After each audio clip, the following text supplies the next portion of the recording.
हाँ जी दोस्तों, तो आज के दिन के कोई 5-6 घंटे बहुत खूबसूरत घंटे जो हमने हाल स्टार्ट पे गुजारे हैं। तो अब हम यहाँ से निकल रहे हैं और हमारी अगली मंजिल जो है वो ऑस्ट्रिया में ही है। तो ग्रॉस ग्लॉकनर का टाउन है जहाँ हम आज रात रुकेंगे। जैसे कि मैंने आपको पहले भी बताया कि इस टूर के मेरे 2 गोल्स थे, तो उनमें से एक तो मैंने आज पूरा कर लिया। मैं हाल स्टार्ट आना चाहता था, यहाँ खूबसूरत जगह पर खूबसूरत टाइम गुजारना चाहता था। बहुत मुझे ये टाउन फैसिनेट करता था जब भी मैं इसकी तस्वीरें देखता था। तो अब हमने कल वापस पहुंचना है क्रोएशिया, लेकिन आज रात हम रुकेंगे ग्रॉस ग्लॉकनर के टाउन में। ग्रॉस ग्लॉकनर जो है ये ऑस्ट्रिया का हाईएस्ट ग्लेशियर पीक टाउन है। तो ये रास्ते में आ रहा है और इसका रास्ता भी बहुत खूबसूरत है। और ये रास्ता मैंने क्यों चुना है ये भी मैं आपको थोड़ी देर में बताता हूँ। बहुत खूबसूरत रास्ता है। जो इसकी रोड है दोनों तरफ बहुत खूबसूरत है। आप ड्राइव करते करते 1000, 2000, 3000 मीटर ऊपर चले जाते हैं। फिर इसी तरह ड्राइव करते हुए वापस नीचे वैली में आते हैं, फिर ऊपर चले जाते हैं और फिर नीचे आते हैं। तो इस रास्ते को एंजॉय करते हुए हम शाम तक हमारी कोशिश है कि हम ग्रॉस ग्लॉकनर पहुंचेंगे, क्योंकि मैं ज़ाहिर है ये अंधेरा हो जाता है तो रात को ड्राइव करना मेरे लिए ज़ाहिर है इतना प्लेजेंट नहीं होगा। तो इसलिए हम रात को शाम से पहले हम यहाँ पहुँचेंगे और रास्ते में एंजॉय करते हुए चलेंगे। आप हमारे साथ रहेंगे तो चलते हैं और इसको एंजॉय करते हैं।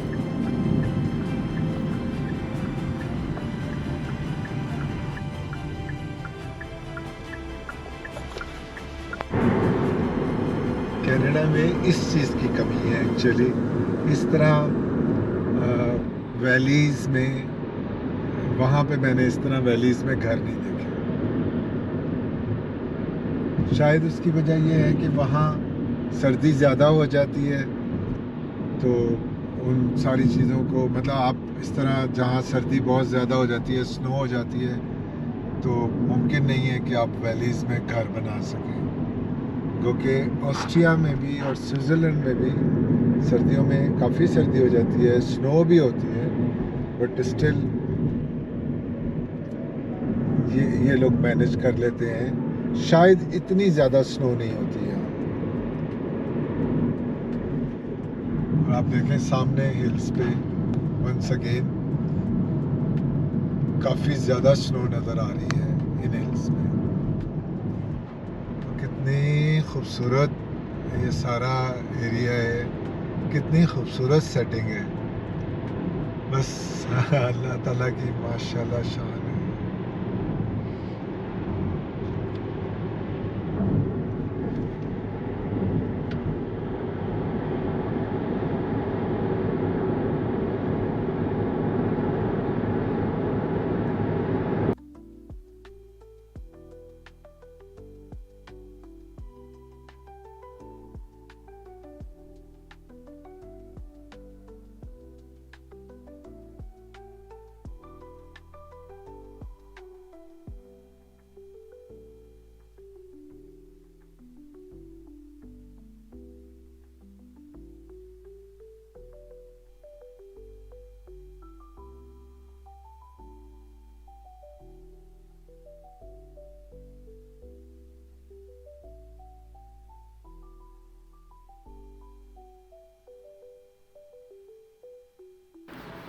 तो मैं आपको थोड़ी देर पहले बता रहा था अगला प्लान। तो जैसे कि प्लान में ये है कि आज रात हम ग्रॉस ग्लॉकनर के टाउन में रुकेंगे। कल वहाँ से निकल के हम वापस क्रोएशिया में रीका के टाउन में पहुँचेंगे। तो ज़ग्रेब जो है वो भी नॉर्थ में है जहाँ से हमने ये स्टार्ट लिया था, लेकिन वो थोड़ा सा ईस्ट की तरफ है। और ये जो है टाउन जो है रीका का, ये भी नॉर्थ में है लेकिन ये थोड़ा सा वेस्ट की तरफ है। और ये एड्रियाटिक सी के साथ समझिए पहला शहर है जब हम दाखिल होंगे क्रोएशिया में वापस। तो वहाँ हम एक दिन रुकेंगे और फिर वहाँ से हम डाउन साउथ की तरफ ट्रैवल करेंगे और जो क्रोएशिया का आखिरी शहर है डुब्रोवनिक, जो एक अलग बहुत मशहूर शहर है, और वो भी सारा मैं आपको बताता चलूँगा अपने सफ़र के दौरान। तो जो मेरा दूसरा गोल है वो ये है कि मैंने रीका से डुब्रोवनिक तक पूरा एड्रियाटिक सी के साथ साथ ट्रैवल करना है। और वो क्यों मेरा दिल चाह रहा था, क्यों मैं ये चाहता था, वो भी मैं आपको उस अगले पोर्शन में जब हम वापस क्रोएशिया पहुंचेंगे तो बताऊंगा।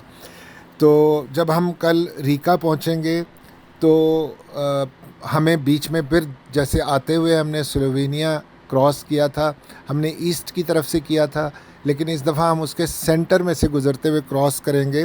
तो और वहाँ पर हम कल जुमे का दिन होगा, तो जो स्लोवेनिया का कैपिटल है लुबियाना, तो लुबियाना में एक बहुत खूबसूरत जामा मस्जिद है जो बोस्निया के मुसलमानों ने वहाँ पर गिफ्ट की है, बनाई है। तो वहाँ हम रुकेंगे और हमारी कोशिश होगी कि हम जुमे की नमाज़ वहाँ पढ़ें। तो जुमे की नमाज़ वहाँ अदा करके फिर हम अपना दोबारा सफ़र साउथ की तरफ जो क्रोएशिया के में दाखिल होंगे और क्रोएशिया के शहर रीका पहुँचेंगे।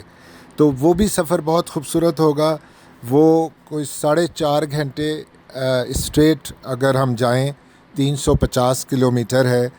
तो वो ग्रॉस ग्लॉकनर से 350 किलोमीटर है, जो कि अबाउट 4.5 घंटे का सफ़र है अगर हम उसको स्ट्रेट जारी रखें। जो पहली हमारी मंजिल है ग्रॉस ग्लॉकनर, वो यहाँ से 200 किलोमीटर है और 3 घंटे का रास्ता है। जैसे कि मैंने आपको बताया कि वो बहुत खूबसूरत हिल्स और वैलीज़ में से गुज़रना है, कभी 3-4 हज़ार किलोमीटर ऊपर जाना है, कभी नीचे उतरना है। तो वो दैट टेक्स अबाउट 3 आवर्स। तो ये इसमें भी हम आपको अपने साथ रखेंगे और मैं आपको और चीज़ों में भी अपडेट करता हूँ।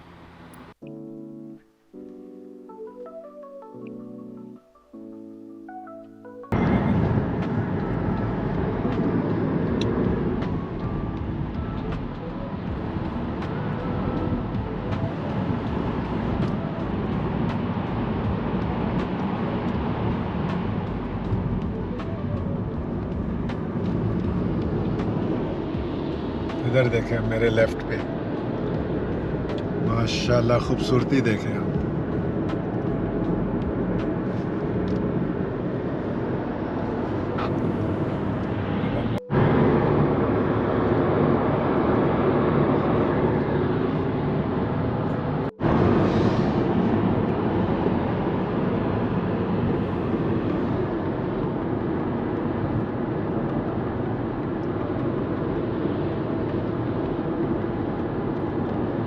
मैं सामने देखूँ या उधर देखूँ, इतना खूबसूरत लग रहा है लेफ़्ट पे।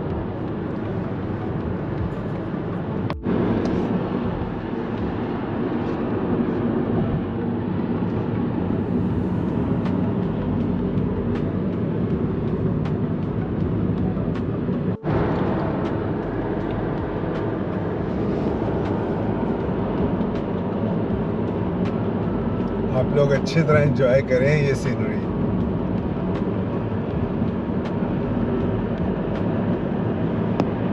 राइट पे देखें, लेफ्ट पे देखें, सामने देखें, माशाल्लाह। छोटा सा मुल्क है, लैंड लॉक मुल्क है ऑस्ट्रिया, छोटा सा। नेबर में इसके स्विट्ज़रलैंड है, जर्मनी है, और ये जैसे स्लोवेनिया है।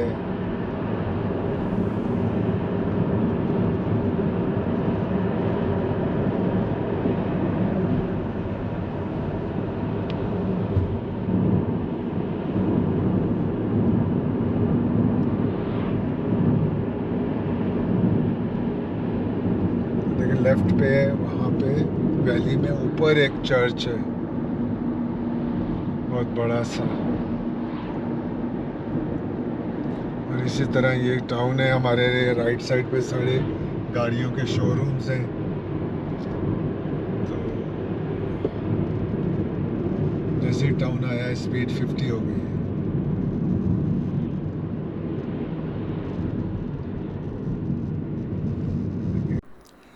अच्छा, तो एक और बात मैं आपको यहाँ पर बताऊँ। पिछली वीडियो में मैंने बताया था कि मैंने ये गाड़ी रेंट पे ली है ज़ाग्रेब एयरपोर्ट से। तो कुछ दोस्तों ने मुझे मैसेज करके मुझसे पूछा कि हमें तफसील बताएं कि आपने गाड़ी कैसे ली और क्या रेंट दिया या और क्या अखराजात थे।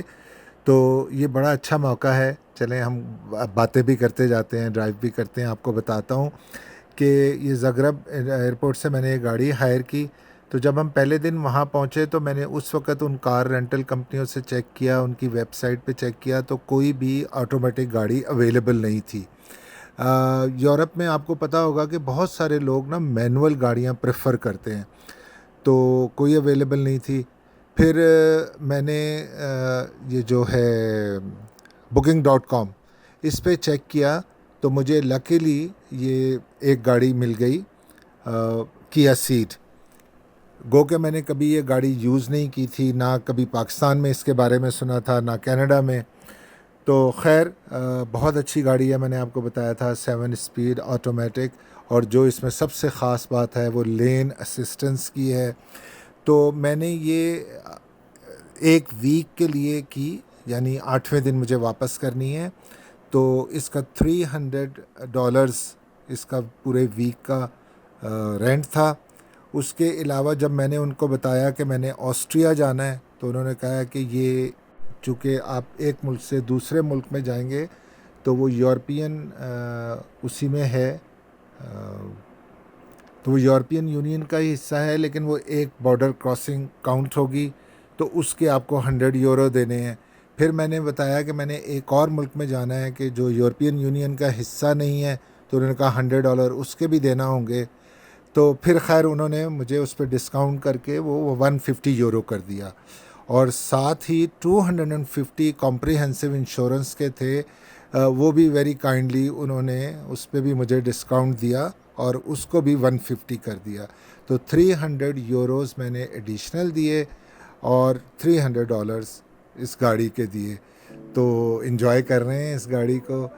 थोड़ी सी एक्सपेंसिव हो गई, लेकिन फिर भी अच्छी डील मिल गई।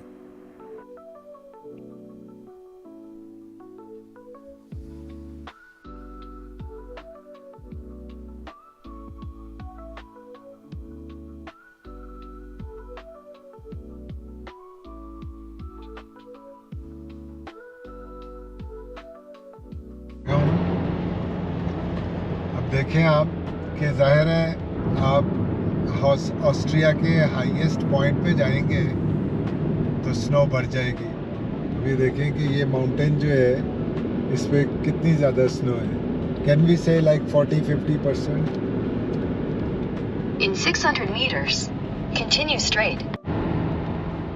तो ये जो इसका अब ऑस्ट्रियन लैंग्वेज में जो तलफ़ुज़ है वो तो मुझे नहीं पता, तो वो मैं अभी किसी से पूछूंगा।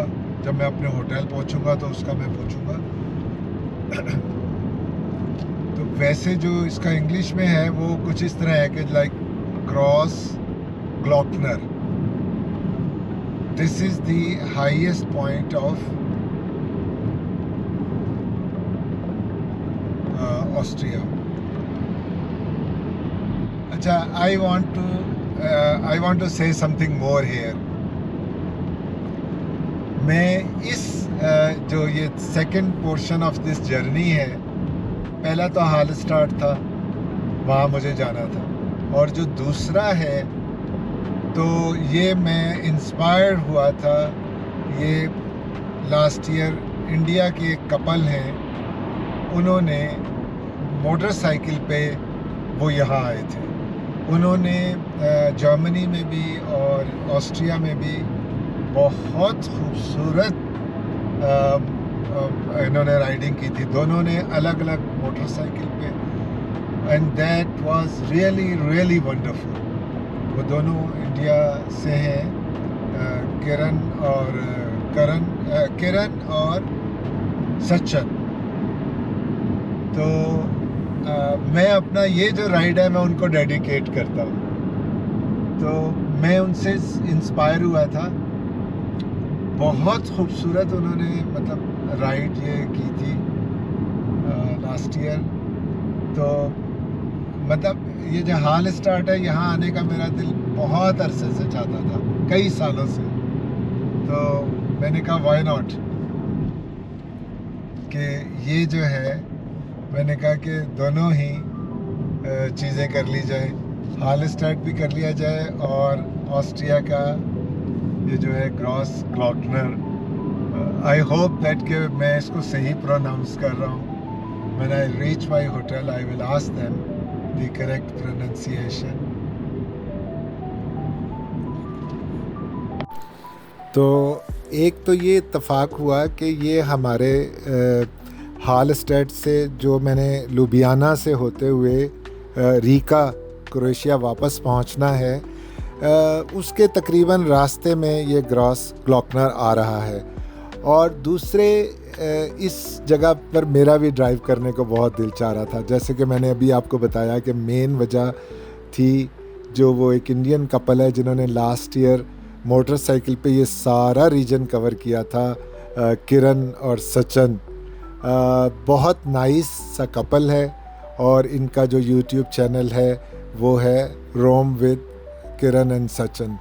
और अब ये राइट नाउ तो ये पहले तो ये इंडिया से आए थे, फिर इन्होंने वहाँ पे मोटरसाइकिल रेंट किया था और अब राइट नाउ तो ये लोग जर्मनी आके रह रहे हैं, पोलैंड के बॉर्डर के पास एक टाउन में, और ये सारे रीजन को कवर कर रहे हैं। तो ये भी एक बहुत बड़ी मुझे इंस्पिरेशन थी इनसे।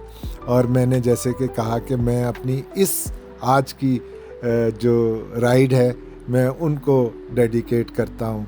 तो thank you Kiran and Sachin.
तीन घंटे की राइड थी, 3.5 घंटे लग गए मुझे।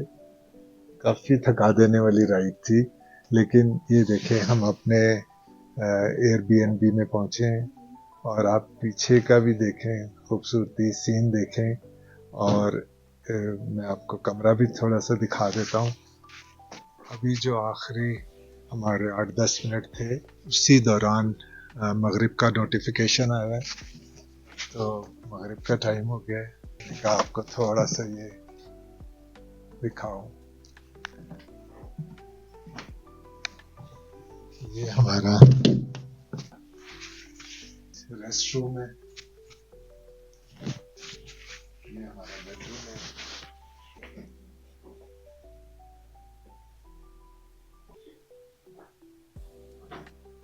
ठीक है जी, आप हमें इजाजत दीजिए और मिलेंगे कल आपसे एक नई वीडियो में, एक नए सफर में। अपना ख्याल रखिएगा। अल्लाह हाफ़िज़।